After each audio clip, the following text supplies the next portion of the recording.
back in 1971, 42 years ago, I was living in New Haven, and a new crew coach had come to Yale, whose name was Tony Johnson, Olympic medalist, and he was starting a program, not only coaching the college crew, but wanting to put together a summer program for top quality oarsmen. These were just out of school to be competing in international competition.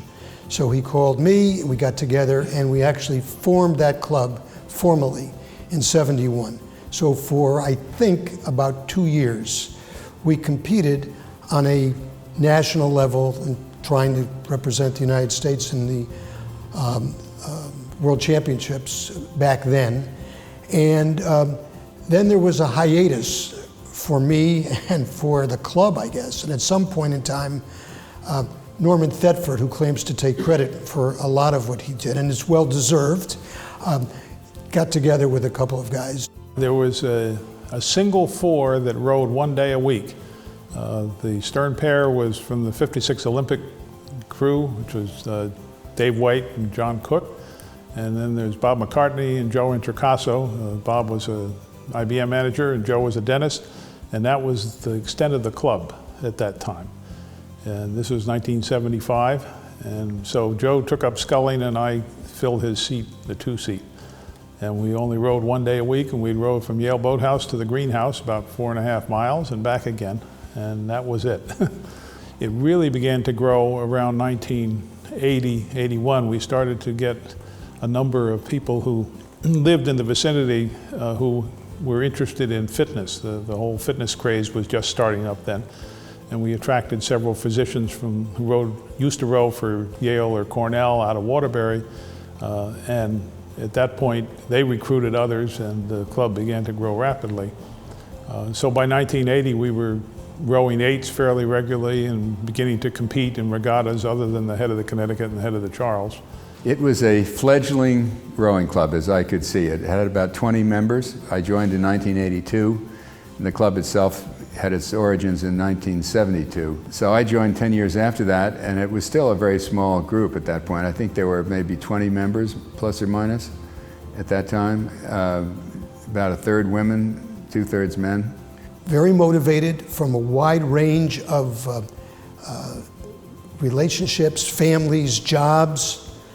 What I do want to say is one of the things that I thought was so valuable being part of the sport here, and I think generally in any rowing environment that I've been in, is it did not make any difference what you did outside of the boat. It's what you did in the boat.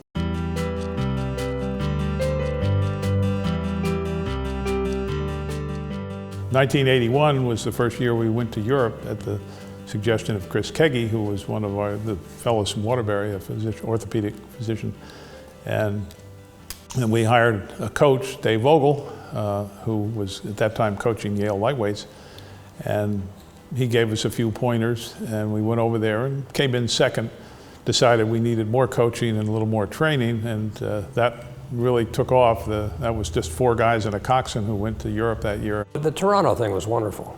That was a great experience. I don't know how many people went to that, probably 45, 50 at least. Everybody did well.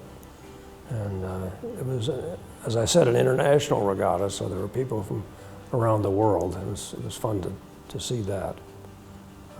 And we rowed in local things too. I remember it was a big deal to go to the New England Championships up in Springfield, Massachusetts. That was my first kind of regatta that I was part of within the U.S. We got to be a club that tended to travel. We had a nucleus of good, experienced rowers who could fit into several different boats in different age categories.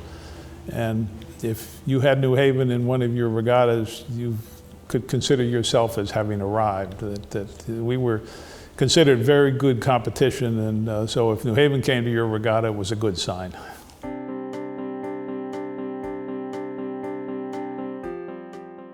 Really been a big part of the beginning of this club, but we clearly become too large for the nest, using that metaphor. And Yale just said to us, it's been a great experience having you rowing in the morning, because we row in the afternoon. It's all worked out fine, but now we're rowing in the morning too, because we've learned how effective it can be from the smooth water and so forth. So they said, it's been great, but it's time. The club at that time totaled about 50 members, and we had a meeting at Ron Godet's offices, and everybody but one voted to go ahead with the process. Most of us recognized that what could be better than to have our own facility. While Yale, for most of the time, was very accommodating, we wanted our own place. And it was a question of, it was a huge challenge in terms of the economics. I don't know that we all knew too much about Stu. Maybe it would have happened quicker if we knew all the things that Stu Lathers was capable of doing and what he would have done. But at that early stage, how are we going to do this? So I called Stu up and I said something like, "Stu, you're an architect, right?" Hardly knew him. Just started rolling. And he goes, "Yeah." I said, "You think you could design a boathouse?" And he goes, "Yeah." I said, "Well, were you interested in doing one for us and working with us at, you know?" And he goes, "Yeah." And I said, "Good." I had joined the club in 1989, and 2 years after that, and remember, I joined the club on the advice of my professors to seek out a diversion from architecture.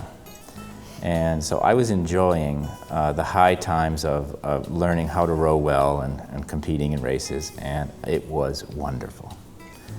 So 2 years into that, John Gorman called me on the office phone. We didn't have cell phones in those days. And John said that he was putting together a team of people to build a boathouse. And other people had tried this in the New Haven Rowing Club, but it didn't work out. But he could make it come together. We hired Stu as a general contractor, and he was very reasonable, as he can attest to. Stu and I and a couple others sat down and we said, okay, well, let's give them a schedule. Let's give them a start and the end. And we put it in between 12 and 14 months, and Stu said, "We're never going to do it in that time." And I said, "It is possible, right?" And he said, "Yes." I said, "Then we're not lying." Stu encouraged us all and said we could, probably be done in a year. We'd have this construction done. I think he was giving us an optimistic scenario because he might discourage us if he told us it was going to take 2.5. We had formed what we call the management committee, and I was chairman of the management committee. And the only reason I was chairman is because no one else wanted to do it. And so we incorporated, Steve Flagg and Norman and Jim Segloff and Stuart and myself. And we were actually a distillation of a number of committees that we did to begin the formation of the plan. So it was Stu as the architect, we had to grab him. So he did the design. And Norman had been a founding member, and he knew most of the members, and Flagg was great to have around because he was a good guy and he knew everybody who had money and he was willing to donate. So we had to bring in the finance, the land search, and the designer. And that's so after, I don't know, it was over a year, it was probably 15 or 18 months of planning before we actually ended up starting the boathouse. I think from the very first steps, the very first ways of thinking about this, the volunteer labor was part of the picture. March of '92, we cleared the land. We had one day with about 25 people here and several chainsaws, and luckily nobody lost any limbs because there was a lot of chainsaws going on, cutting down trees and things like that. But in one day, we cleared the lot and put up environmental barriers, and we said, wow, if we can do this in one day, imagine what we can do in the rest of the year. I don't think it became real until we realized we had a 10-foot deep hole in the ground and a 20-foot high pile of dirt, and the realization of the scale of the project to a 27-year-old kid, it was unbelievable. Now the membership back in those years was much smaller. I don't have the numbers in mind, but was much smaller. And there was an attitude that almost everybody, I thought, would step up. So when we had a Saturday morning, almost everybody was there. They gave up a lot of special time with their families, but it was a priority to build the boathouse. The simple agenda for often the 3-day and 4-day weekends was to arrive before sunrise, do the work, finish after dark, go home, sleep, put gas in the car, come back the next day, and do the same thing again. One thing that I think was kind of totally was unexpected, and that I later began to revere the experience of it, was that many of the club people in our rowing club in the 80s had been very competitive and very focused on winning races and rowing hard and developing fast boats. And there was an element of our club that was not focused on competition so much, but they just enjoyed rowing more recreationally. What happened when we built this building is that a lot of those people who we didn't know all that well suddenly we found that they had great skill sets in knowing how to build a building and participate in the various things that needed to be done here. And we were working all as a whole group together, not just racing boats versus others, recreational boats, but the whole club was participating man to man, woman to woman, and it just brought this club together in a way that I don't think anything could have been as dynamic as that. Everybody did something, but some people had more skills than others and had more time. I had a lot of time, and so I would come over in the afternoons during the week, and Stuart and I would do something, and he'd beg me to stay a little later each day. And I would insist that I had to eventually go home. Stu had a punch list that he would allocate jobs, in part depending on skills. He had different teams, and some people were more skilled than others. And so he would try and allocate the jobs in proportion to the skill levels. Once we found that a particular person had a unique skill or gift, one person in particular, Karen Gallagher, had the visual equivalent of perfect pitch. She could look at a cedar shingle and know that it would fit the last piece, like the last puzzle piece in the row of shingles. And when it was discovered that she had this skill, in any enterprise, we have to use everyone to their maximum ability. So Karen quickly became all shingle all the time. Steve Flagg is a plastic surgeon and a very skilled man. And so Stu talks me into buying the wood. And he says, well, I really want mahogany doors. And then talks Steve into building the doors. And they're still there. They're the finest doors you ever want to see. And we call them Flagg's doors. My role, essentially, which without telling you how skillful I was to get coffee and donuts in the morning. And at one point when either Stu or Norm Thetford said to me, Jimmy, could you go pick up that 2x4?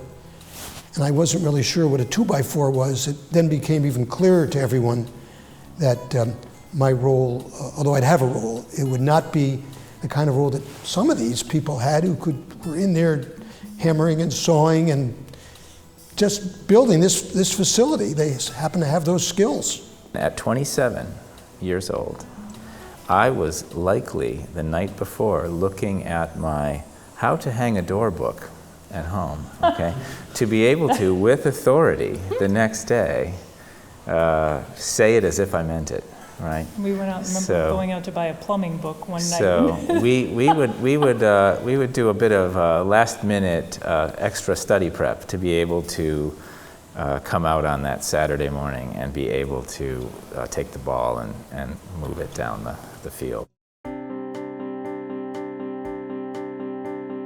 We've taken the high quality road in building this building. It's just beautifully done, from the mahogany in the doors and the windows, the French doors throughout the meeting room here. It's just a quality structure, and I think we did it all with membership of 40-odd members is pretty amazing.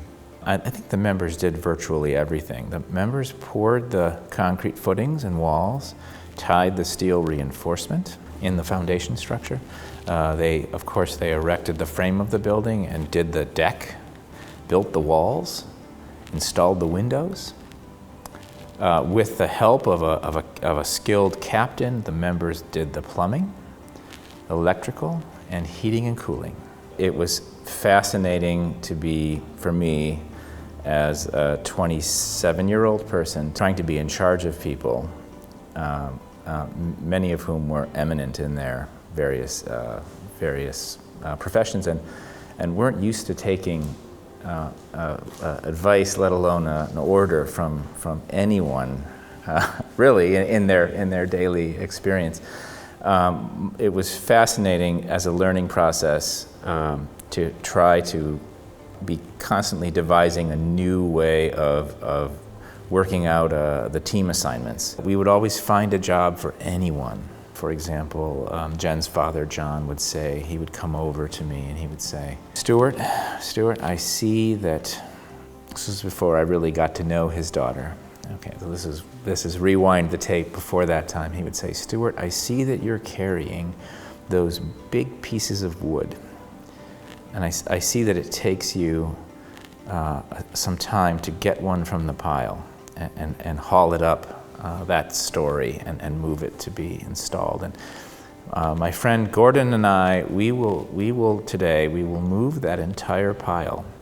We will move it up to the next floor. So when you reach for that piece, the next piece, it'll be right there. It'll save you time. And these two would quietly work all day. I wouldn't even think of it. I'm busy, very busy with other aspects. And before I know it, I've realized that the pile is right here. That other one is gone, it's missing, and our job is easier. We did have some mishaps during the construction.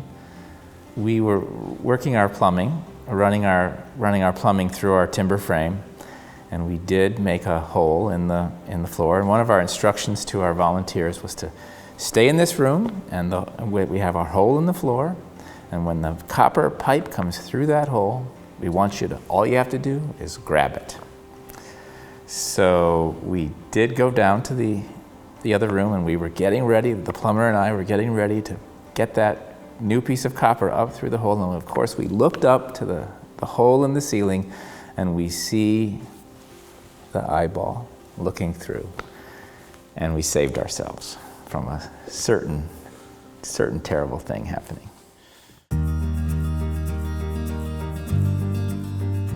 It was a thrill just to see each day how the progress went.